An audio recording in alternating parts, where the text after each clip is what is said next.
Misalnya, apakah serangan-serangan cyber yang bahagian dari kejahatan cyber itu biasanya melibatkan orang dalam tidak? Ya sampaikan saja, nggak ada masalah. Kalau ada, kalau tidak, gitu. Cyber attack itu bisa dari orang dalam, bisa dari orang luar, Pak.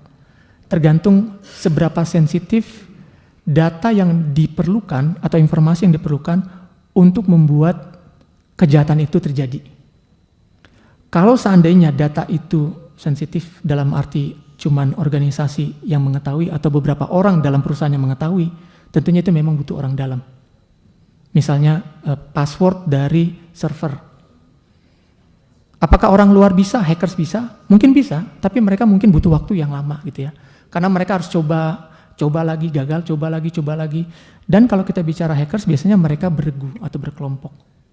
Dan kalau kita bicara mengenai upaya untuk membobol, tentunya kalau seandainya masih bisa dilakukan dari luar, itu lebih mudah.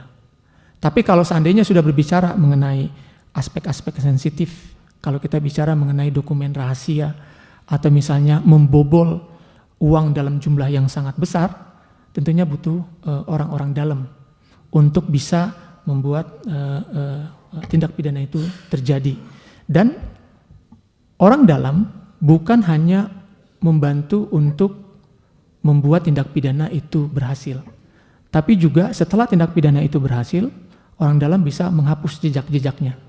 Karena tentunya kalau misalnya orang dalam itu mengetahui lokasi atau akibat-akibat yang muncul, maka dia bisa menghapus atau mengurangi jejak-jejak itu sehingga mengurangi kemungkinan eksternal ketahuan, yang tentunya kalau seandainya eksternal bisa ditangkap, tentunya mereka juga akan memberitahu siapa yang ada di dalam.